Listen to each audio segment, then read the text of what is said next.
Fala investidores, tudo bem com vocês? Eu sou Francisco Monteverde e no vídeo de hoje a gente vai falar sobre a Oi BR3, que apresentou um lucro líquido bilionário no quarto trimestre de 2020 e aí muitas pessoas já estão eufóricas, é o assunto mais comentado da internet, mas cuidado de ter uma pegadinha nesse lucro líquido, que é sobre isso que a gente vai falar nesse vídeo de hoje. Mas antes, se inscreve no canal, deixa seu like, ativa também o sino das notificações, assim sempre que tiver conteúdo novo sobre investimentos aqui, vocês vão ser avisados. E me segue também lá no Instagram, @crescendopatrimônio, lá tem conteúdo diário sobre investimentos para vocês e a gente tem um contato um pouco mais próximo.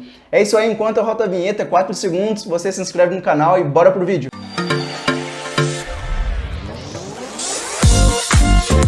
Bom, investidores, vamos lá. Hoje a gente vai falar sobre a Oi BR3, que é uma das empresas mais polêmicas da Bolsa de Valores, é uma das poucas empresas que tem torcida a favor e também torcida contra. É um caso bem interessante, bem engraçado na minha opinião, porque as pessoas parecem que torcem para as empresas e na minha visão eu acho que isso não devia acontecer. A gente deve analisar as empresas, entender o resultado e ver se de fato a empresa tem capacidade de gerar resultados, gerar lucro e aí sim a gente pensa em investir e não ficar torcendo. Mas isso é só a minha opinião. Bom, a Oi BR3 ela reportou um lucro bilionário no quarto trimestre de 2020 e aí muitas pessoas já ficaram eufóricas, já veio a torcida toda a favor, falando que agora ninguém segura mais a Oi, que a Oi ia explodir, que ia pro céu, foguete não tem ré, não sei mais o que. Me empolguei aqui, desculpa. Mas será que é para tudo isso mesmo? Bom, para a gente entender isso, a gente precisa olhar o relatório gerencial da empresa, entender direitinho como anda as finanças, como anda a questão da recuperação judicial da Oi, como anda a dívida, o endividamento, o EBITDA da empresa, o ROI, e como anda realmente a saúde financeira da empresa, e também essa parte da recuperação judicial. Como eu comentei, a Oi é uma empresa em recuperação judicial desde 2016, então é uma empresa que vem tentando se reestruturar, vem com um plano estratégico aí bem robusto e ela até que está seguindo esse plano à risca, porém a gente precisa entender se está surtindo resultado efetivamente. Então eu vou dar uma pincelada em alguns pontos interessantes sobre o resultado da Oi, alguns pontos operacionais de como anda a operação da empresa, o que ela está pensando fazer daqui para o futuro, em que parte ela está dessa recuperação judicial, e aí depois a gente entra na parte financeira, que é a parte mais importante, para a gente entender essa pegadinha desse lucro bilionário no quarto trimestre e ver se realmente faz sentido investir na Oi e para quem, na minha opinião, vale a pena investir na empresa. Bom, como eu acabei de comentar, a Oi é uma empresa que está em recuperação judicial desde 2016, então ela dividiu em 3 fases esse plano de recuperação. Ela está na segunda e indo para a terceira fase, que é a fase de venda de estruturas que não vão fazer mais parte do portfólio da empresa, transição do modelo de venda de telefonia operacional, que é aquele telefone, o plano lá da Oi para a gente conversar pelo telefone, e focando mais na parte de fibra ótica e também de atendimento para empresas com soluções digitais e também fornecimento de internet via fibra ótica para as empresas. E aí a ideia é que a Oi consiga nesse ano de 2020 finalizar essa parte de vendas, estruturar a empresa para voltar a crescer e focar no plano estratégico para o ano de 2021, que é o ano que a empresa pretende realmente enxugar as operações da empresa, melhorar a parte de eficiência e focar realmente no plano de crescimento. Então no ano que vem é o ano que termina de fato essa recuperação judicial da empresa, pelo menos no papel. Esse é o plano estratégico da empresa.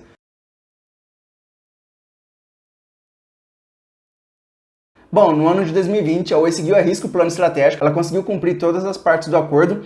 O principal ponto que a empresa pretendia no ano passado era fazer a venda dos ativos que não fariam mais parte do portfólio da empresa, principalmente os ativos de telefonia, então as torres de transmissões, cabos, data centers, as coisas que são partes de telefonia, a empresa ela tem como objetivo vender. Então, a primeira coisa que ela fez foi dividir a Oi em 2 empresas, a Oi, que é a empresa atual, e a Infraco, que é a empresa que vai ficar com parte do serviço de telefonia. Porém, na questão da Infraco, que é a empresa de telefonia, tem um ponto que preocupa bastante, que é a aprovação dos órgãos reguladores. Para que a Oi consiga fazer a venda desse braço da empresa, ela precisa que os órgãos aprovem essa venda. Porém, a Oi ela não vai abrir mão 100% da Infraco, ela vai ficar com cerca de 40% dessa empresa, porém vão ser 2 negócios apartados que já estão apartados fisicamente dentro das operações da empresa. Então já são praticamente 2 empresas diferentes, só falta concretizar essas vendas. E aí tem um ponto de preocupação que é a aprovação dos órgãos. No ano passado, a Oi já vem tentando fazer essas vendas, algumas foram aprovadas, porém quando havia o primeiro sinal de rejeição dessas vendas ou de não aprovação, as ações simplesmente despencavam. Como a Oi ela tem um valor nominal de ações bem baixo, na casa de R$1 até R$3 mais ou menos, que é o que ela ficou oscilando, é uma ação que a gente consegue comprar e vender muito fácil, porque é um preço baixo, não necessariamente a empresa ela está barata. Então as ações elas oscilam bastante e essa questão das vendas da Infraco é um ponto que a gente precisa ter atenção, porque pode trazer uma volatilidade ainda maior para as ações da empresa. Outro ponto bem estratégico para a Oi é a questão de fibra ótica. Ela vem investindo bastante na parte de fibra ótica, ampliando as suas linhas, aumentando a capilaridade, a quantidade de cidades e de estados que a empresa consegue atender com fibra ótica. E por outro lado, ela vem desacelerando os investimentos e reduzindo as operações com internet via cabo de cobre, que é uma internet que já é um pouco mais ultrapassada e que é uma internet que não tem tanta eficiência assim quanto a fibra ótica. E nesse caso a Oi ela tem uma vantagem competitiva bem grande em relação aos concorrentes, como Vivo e Claro. E se você está acompanhando o vídeo até aqui, se inscreve no canal, ative o sino das notificações, assim sempre que tiver um conteúdo sobre investimentos aqui no canal, você vai ser avisado. E isso também ajuda bastante a gente a alcançar mais pessoas e ajudar mais pessoas a aprender a investir melhor. Na parte de telefonia também, a empresa tem um plano estratégico bem robusto, que é conseguir reduzir a quantidade de pessoas que usam o Oi pré-pago para a Oi pós-pago. Porque a Oi pós-pago é muito mais interessante porque são pessoas que vão ter um contrato com a empresa, vão pagar um valor mensal, então uma renda um pouco mais garantida, tem um contrato, tem uma segurança um pouco maior para a empresa, enquanto que as pessoas que usam o pré-pago são aquelas pessoas que normalmente põem 10, 15 reais de crédito numa semana, aí fica um mês, 2 meses sem pôr crédito, é aquele famoso celular pai de santo, que somente recebe ligações. Então a ideia da Oi é não ter mais esse público dentro da cadeia e ela vem conseguindo reduzir essa quantidade de pessoas que usam o pré-pago e migram para o pós-pago, que é um ponto também bem estratégico para a empresa. Além disso, outro braço estratégico da Oi, além da fibra ótica, é a questão de atendimento a empresas. A receita de atendimento de empresas do ano passado ela cresceu bastante, então a Oi ela vem conseguindo fornecer bastante serviços de TI também na parte de internet para as empresas e é uma receita que vem se tornando cada vez mais importante e é o que vai ser realmente o futuro da Oi de 2022 para frente. A receita de atendimento B2B, que é de empresa para empresa da Oi, cresceu 54% no quarto trimestre do ano passado e ela fechou 2 grandes contratos para atendimento de grandes cidades a partir desse ano. Então são 2 pontos bem interessantes no relatório gerencial e que mostra que a empresa ela vem conseguindo seguir pelo menos o plano estratégico da empresa, mas aí a gente vai entender se isso vem surtindo efeito realmente no final do vídeo. Bom, a ideia do vídeo não é focar realmente na parte operacional da empresa, como estão cada segmento, como a empresa ela está se recuperando, e sim somente dar essa pincelada mesmo sobre os negócios e os principais destaques operacionais da empresa. Agora a gente vai entrar realmente na parte que interessa, que é a parte financeira da empresa, porque é o que a gente precisa entender. Realmente, para quem é investidor, tem 15, 20 empresas dentro do portfólio, realmente fica um pouco difícil entender de todos os negócios profundamente. Sim, mas se eu olho o relatório gerencial, leio 1 ou 2 vezes, eu consigo entender o negócio e ter uma noção bem geral sobre o assunto. E é isso que eu recomendo que vocês façam também. Sempre que vocês forem investir numa empresa, olhem o relatório gerencial, mesmo que vocês não consigam entender de uma vez, leiam outra vez, procura na internet, no YouTube, que é uma grande fonte aí de respostas que a gente tem, e aí vocês conseguem entender um pouco melhor e também vivenciando no dia a dia. Por exemplo, você conhece alguma pessoa que usa o telefone da Oi ou alguma pessoa que usa a internet da Oi, a fibra ótica ou a internet via cabo de cobre, por exemplo? Com isso a gente vai conseguindo sentir um pouco o mercado e entendendo um pouco mais sobre as ações, sobre as empresas e sobre os negócios. E aí a parte que a gente precisa realmente focar bastante, se debruçar, é a parte dos resultados financeiros da empresa, porque essa parte aí realmente a gente precisa entender um pouco mais.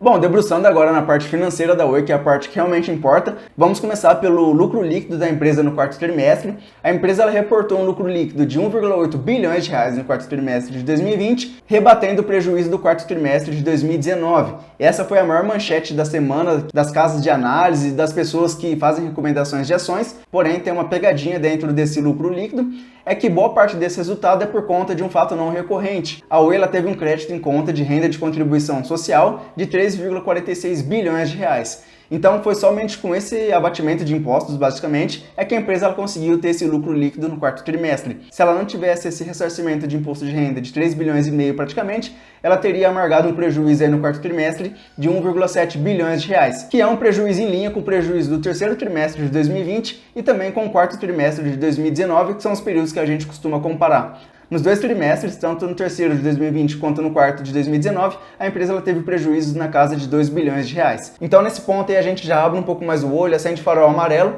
e entende que na verdade esse mar de rosas que algumas pessoas estão pintando não é realmente assim, então a gente precisa ter um pouco mais de cuidado.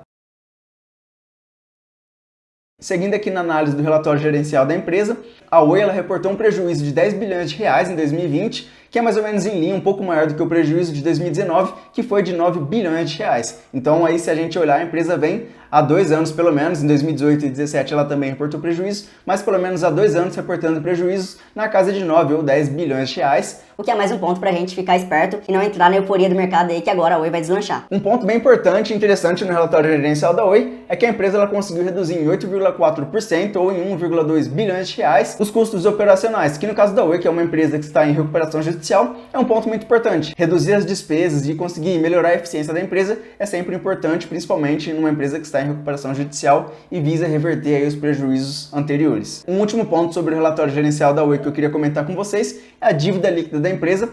A dívida atual da Oi é de 21 bilhões de reais. Essa dívida ela aumentou 44,6% em relação a 2019 e teve uma redução em relação ao terceiro trimestre de 2020. Porém, essa redução em relação ao terceiro trimestre foi por conta aí de valorização do real em relação ao dólar. Então é mais ou menos um ajuste fiscal que aconteceu e não realmente uma redução efetiva da dívida. E aí, só para comparar com o EBITDA, que é uma coisa que muitas pessoas costumam fazer, essa dívida ela representa cerca de 6, 7 vezes o EBITDA atual da empresa. Então ela levaria, somente com as suas operações, 6 ou 7 anos para conseguir quitar a sua dívida, o que é uma dívida realmente bem longa e um pouco preocupante também.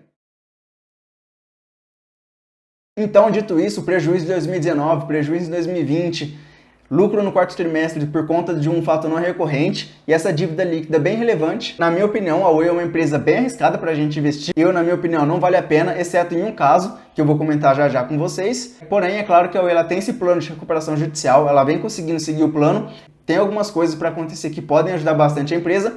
Por exemplo, essas vendas de ativos que não vão fazer parte do portfólio da empresa no futuro, que não fazem parte do plano estratégico. Mas tem um risco nisso que é a questão dos órgãos reguladores. Por exemplo, no ano passado, como eu comentei no começo do vídeo, algumas vendas e alguns leilões que a empresa fez foram vetados pelos órgãos. E isso trouxe uma volatilidade bem grande para as ações da empresa depois que isso aconteceu. Então esse é um ponto que a gente precisa ter bastante atenção, porque qualquer notícia negativa que possa atrapalhar um pouco a questão da recuperação judicial e do plano estratégico, as ações da Oi vão para cima e para baixo numa loucura e numa frequência bem alta. Então a gente precisa ficar um pouco de olho nisso.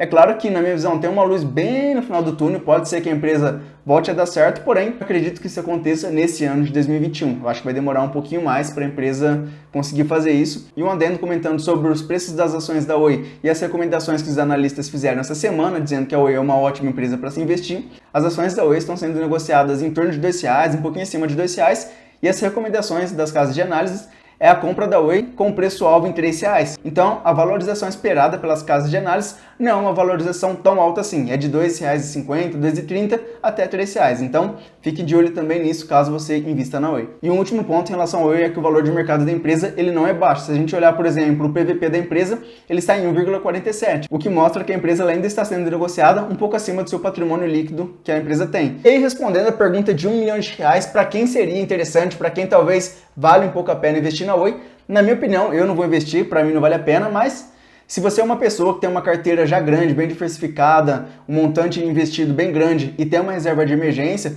talvez seja interessante você investir 1% do seu capital ou até um pouco menos na Oi, que aí seja um dinheiro que não vai te fazer falta, não vai te tirar o sono. Por exemplo, se você investir na Oi hoje e amanhã a empresa cair para R$1, cair 50%, 60%, seja uma coisa que não te tire o seu sono, que não vai te fazer falta daqui para frente. Se você é uma pessoa que ainda está começando, tem seus 5, 10, 15 mil investidos, está montando também a sua reserva de emergência, está começando a investir um pouco em dólar, pensando em diversificar agora a sua carteira, na minha opinião não é interessante você investir na Oi. É uma empresa que está amargando prejuízos, como eu mostrei aqui para vocês, então talvez não seja tão interessante para você e não vale a pena, porque você pode se dar mal nisso. Mas eu gostaria de saber de vocês o que vocês acham da Oi, se vocês investem nela, se vocês também ficaram eufóricos com esse resultado, deixa aqui nos comentários para mim. E é isso aí, pessoal, o vídeo de hoje. Se você gostou, se inscreve no canal, deixa seu like.